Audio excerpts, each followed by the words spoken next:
সাংবাদিক ইউনিয়নের নেতা বলে গেছেন, তার সাথে আমি একদমই একমত যে সাংবাদিকদের মধ্যে ঐক্য থাকাটা জরুরি।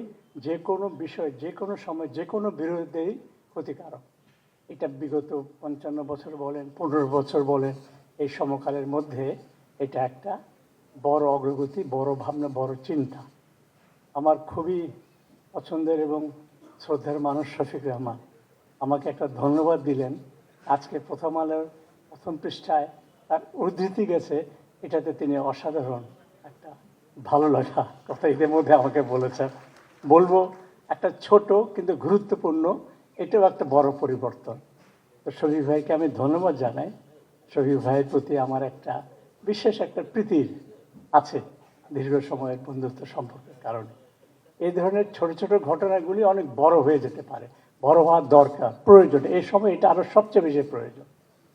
আমার ব্যক্তিগত জীবনের ৫৫ বছর, শরীফ ভাইয়ের জীবনে আরও অনেক বেশি বছর, কোনো সরকার কোনো সময় যায়নি যে আমাদের উপরে কোনো না কোনোভাবে হয় ডিক্লারেশন বন্ধ। ১৯৭৫ সালে তো সব পত্রিকা বন্ধ হয়ে গেল। একটা প্রথম বড় রকমের স্বৈরতান্ত্রিক পদক্ষেপ ছিল বাংলাদেশের কোনো এক সরকারের, বা বিশেষ করে স্বাধীনতার পরের সরকারের পক্ষ থেকে। এটা মোটেও গ্রহণযোগ্য ছিল না। তার পরবর্তী সামরিক শাসন, গণতান্ত্রিক শাসন সব আমলেই আমাদের প্রায় একই রকম অভিজ্ঞতা, ছোট বড় মাঝারি রকমের। আমি আবারও শফিক রহমানের কথা উল্লেখ করব।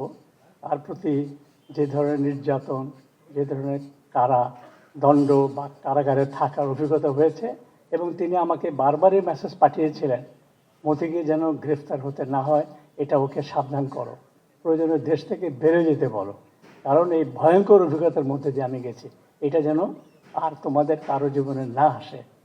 তো এই যে তার সাবধান বাণী ছিল, এটা আমি মনে রেখেছিলাম, কিন্তু এটা সত্য। এবং আমরা একটা হিসাব করে দেখেছি যে শফিক রহমানের এই ঘটনাগুলি নিয়ে আমরা কতগুলো নিউজ করেছি। আমরা মোটামুটি করেছি, কিন্তু হয়তো আরও বেশি করার সুযোগ ছিল। আমি শফিক রহমানের কথা বারবার বলছি, একটা প্রতীকী অর্থে।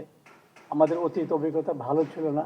অতীতের সময় সব কাজ, সব বক্তব্য, সব অবস্থান, সব পরিস্থিতি, সব অনুযায়ী যা আমরা করেছি হয়তো ঠিক ছিল না। অনেক বেশি আলোচনা করার সুযোগ আছে। এই তর্কগুলো, বিতর্কগুলো অনেক বিলম্ব হলেও এখন হচ্ছে, এবং কিছু পরিবর্তনের লক্ষ্য আমরা দেখছি, আমরা কিছু উদ্যোগও নিচ্ছি। এবং তার মধ্যে আজকে সমাবেশও তার একটা প্রধান একটা লক্ষ্য। সেদিক থেকে এই যে সমবেত হওয়া, ঐক্যবদ্ধ থাকা, একত্রিত হওয়া, একে অপরের পাশে থাকা, একে অপরের পাশে দাঁড়ানো এবং তাদের প্রতি সংহতি, সহানুভূতি জানানো, এটা খুবই খুবই জরুরি। এটা আমাদের ভাবার কোনো কারণ নাই।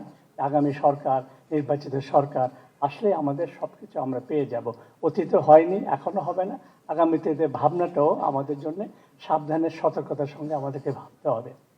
আর আবারও বলি যে ঐক্য, সমঝোতা এবং সংহতি এই সময়ে আগামী দিনের জন্য সবচেয়ে গুরুত্বপূর্ণ বার্তা, এটা আমাদেরকে মানতে হবে।